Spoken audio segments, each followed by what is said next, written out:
जय हिंद समाजवादी साथियों। समाजवादी पार्टी के 14 जिताऊ प्रत्याशी जिनको चुनाव में भाजपा प्रत्याशी नहीं हरा सकते हैं। जी हां, आज हम बात करेंगे समाजवादी पार्टी के उन प्रत्याशियों के बारे में जो ज़मीनी स्तर पर बहुत ही ज़्यादा मजबूत और बहुत मजबूती के साथ चुनावी मैदान में डटे हुए हैं और लगातार जनसंपर्क के माध्यम से जनता से जुड़ भी रहे हैं। इसी बीच हम सबसे पहले बात करेंगे समाजवादी पार्टी के मुखिया अखिलेश यादव जी। अखिलेश यादव जी इस बार जो कन्नौज की लोकसभा सीट है यहाँ से चुनावी मैदान में उतरेंगे और इस बात का भी लगभग दावा पूरा ही है कि अखिलेश यादव जी को कन्नौज की जो लोकसभा सीट है वहाँ से कोई भी प्रत्याशी आ जाए उन्हें चुनावी मैदान में नहीं हरा सकता है, क्योंकि अखिलेश यादव जी की अपनी एक अलग लोकप्रियता है। युवा उन्हें बहुत ही ज़्यादा पसंद करते हैं। कन्नौज की लोकसभा सीट से अखिलेश यादव जी की जीत सुनिश्चित है। भाई हम बात करें मैनपुरी की सांसद डिम्पल यादव जी, जैसा कि आप लोगों को पता है मैनपुरी के उपचुनाव में जिस तरह से रिकॉर्ड मतों से जीती थी और जिसके बाद से लगातार क्षेत्र की जनता में और क्षेत्र में पहुंच रही उसको लेके जो मैनपुरी की जो लोकसभा सीट है यहाँ से डिम्पल यादव जी का भी जीत जाएंगी इस बार भी ये चुनाव में। वहीं हम बात करें समाजवादी पार्टी के राष्ट्रीय महासचिव शिवपाल सिंह यादव जी बदायूं की लोकसभा सीट से चुनावी मैदान में खड़े हुए हैं और चुनावी मैदान में खड़े होने के साथ ही साथ वह लगातार जनसंपर्क के माध्यम से जनता से जुड़ रहे हैं। तो बदायूं की लोकसभा सीट से भी शिवपाल सिंह यादव जी को कोई भी प्रत्याशी नहीं हरा सकता। हालांकि शिवपाल सिंह यादव जी खुद भी कह चुके हैं यहाँ से भारतीय जनता पार्टी की मैं जमानत जब्त करवा दूंगा। वहीं बात करेंगे इस बार फिरोजाबाद की लोकसभा सीट से। तो फिरोजाबाद की जो लोकसभा सीट है यहाँ से अक्षय यादव जी को अखिलेश यादव जी ने लोकसभा का टिकट दिया और पहले भी है यहाँ से सांसद रह चुके हैं। तो जो फिरोजाबाद की लोकसभा सीट है वहाँ पर अक्षय यादव जी लोकसभा चुनाव में जीत कर संसद पहुँचेंगे, ये बात भी लगभग तय ही है, क्योंकि जिस तरह से वो जनसंपर्क कर रहे हैं और जिस तरह से माहौल बना हुआ है उसको देखते हुए फिरोजाबाद की लोकसभा सीट से समाजवादी पार्टी इस बार जीत कर आएगी। भाई हम बात करें आजमगढ़ की लोकसभा सीट से। आजमगढ़ की लोकसभा सीट जहाँ से धर्मेंद्र यादव जी को समाजवादी पार्टी के मुखिया अखिलेश यादव जी ने प्रत्याशी बनाया है। हालांकि उपचुनाव में वो किसी कारणवश हार गए थे। आप लोगों को पता होगा गुड्डू जमाली की वजह से वो चुनावी मैदान में 8,000 मतों से हार गए थे, लेकिन इस बार ऐसा नहीं होगा क्योंकि गुड्डू जमाली ने भी समाजवादी पार्टी में शामिल हो चुके हैं और उनके शामिल होने के साथ ही साथ धर्मेंद्र यादव जी का जो आजमगढ़ की लोकसभा सीट है वहाँ से जीतना तय हो चुका है। अब हम बात करेंगे इकरा हसन जी कैराना की लोकसभा सीट से समाजवादी पार्टी के मुखिया अखिलेश यादव जी ने इन्हें प्रत्याशी बनाया। लगातार जनसंपर्क कर रही हैं और जनता की चहेती हैं और लगातार कैराना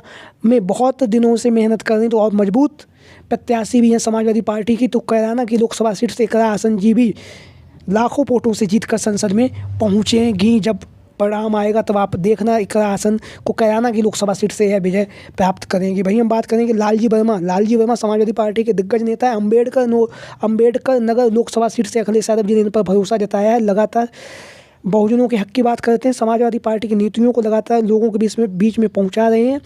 तो जो अम्बेडकर नगर की लोकसभा सीट है वहाँ से भी जो लालजी वर्मा जी हैं वह जीत कर चुनावी मैदान को आएंगे। लगातार जनसंपर्क के माध्यम से जनता से रूबरू भी हो रहे हैं लालजी वर्मा जी। वहीं हम बात करेंगे अन्नू टंडन जो जिन्हें आप लोग जानते हैं उन्नाव की लोकसभा सीट से अखिलेश यादव जी ने इन्हें समाजवादी पार्टी का प्रत्याशी बनाया। प्रत्याशी बनाने के साथ ही साथ लगातार वरिष्ठ नेता भी हैं, वरिष्ठ नेता के साथ लगातार जनसंपर्क कर रही जनता के बीच में इनकी एक अपनी अच्छी पकड़ है। अच्छी पकड़ होने के साथ साथ महिला भी हैं, महिलाओं के दुख और सुख को भी समझ रही हैं। तो उन्नाव की लोकसभा सीट से अन्नू टंडन जी लोकसभा का चुनाव जीतेंगी। भाई हम बात करेंगे अब लालगंज की लोकसभा सीट जहाँ से पूर्व सांसद रह चुके हैं दरोगा प्रसाद सरोज जी लगातार जनसंपर्क कर रहे हैं, जनता के बीच में पहुँच रहे हैं। तो ऐसी स्थिति में जो लालगंज की लोकसभा सीट है जो आजमगढ़ में ही पड़ती है, लालगंज की लोकसभा सीट यहाँ से दरोगा प्रसाद सरोज जी का भी जीतना तय माना जा रहा है, क्योंकि लगातार ये जनसंपर्क कर रहे हैं और जनता के चहेते भी हैं। जनसंपर्क के माध्यम से जनता से जुड़ भी रहे हैं लालजी वर्मा जी के साथ साथ दरोगा प्रसाद सरोज जी। भाई हम बात करें फर्रुखाबाद की लोकसभा सीट जहां से डॉक्टर नवल किशोर साक्य को अखिलेश यादव जी ने लोकसभा का प्रत्याशी बनाया है। जो फर्रुखाबाद की लोकसभा सीट है यहाँ से शाक्य बाहुल्य सीट है। शाक्य बाहुल्य होने के साथ ही साथ जो वहाँ पे यादव वोट बैंक भी है उन सबको जाति समीकरण के आधार पर भी नवल किशोर साक्य इस सीट पर भारतीय जनता पार्टी के जो प्रत्याशी हैं मुकेश राजपूत उन पर भारी पड़ते हुए दिखाई दे रहे हैं और हो सकता है आगामी चुनाव में नवल किशोर साक्य ये जो फर्रुखाबाद की जो लोकसभा सीट है यहाँ से चुनावी मैदान में जीत कर संसद में पहुँच जाएं। आपकी क्या राय है कमेंट बॉक्स में बताइएगा।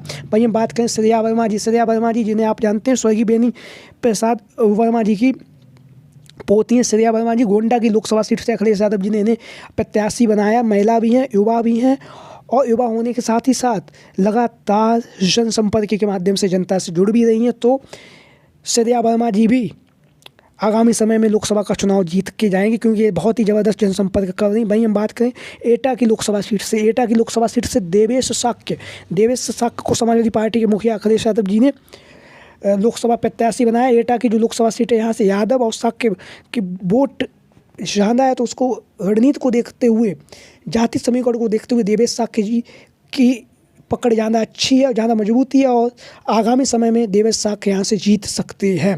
भाई हम बात करेंगे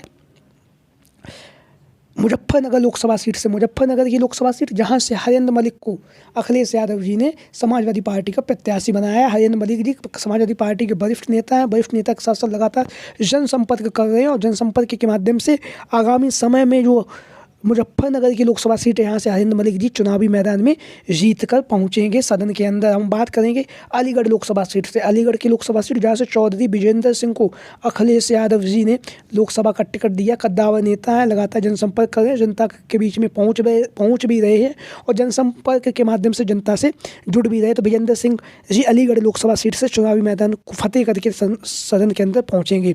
तो ये वो प्रत्याशी हमने आपको बताएं जो लोकसभा चुनाव को लेकर काफ़ी दमदारी से लड़ रहे हैं, और जिनमें से जो प्रत्याशी हमने आपको बताया, ये जीतना भी इनका तय है, क्योंकि लगातार जिस तरह से ये जनसंपर्क कर रहे हैं, जनता इनमें जिस तरह से प्रेम दे रही है, उसको देखते हुए ये कहा जा सकता है कि ये जो प्रत्याशी है, 14 प्रत्याशी, ये समाजवादी पार्टी के जिताऊ प्रत्याशी हैं। तो इसको लेकर आपकी क्या राय है? कमेंट बॉक्स में सभी साथी अपनी राय ज़रूर दें। जो भी साथी चैनल पर नया है, चैनल को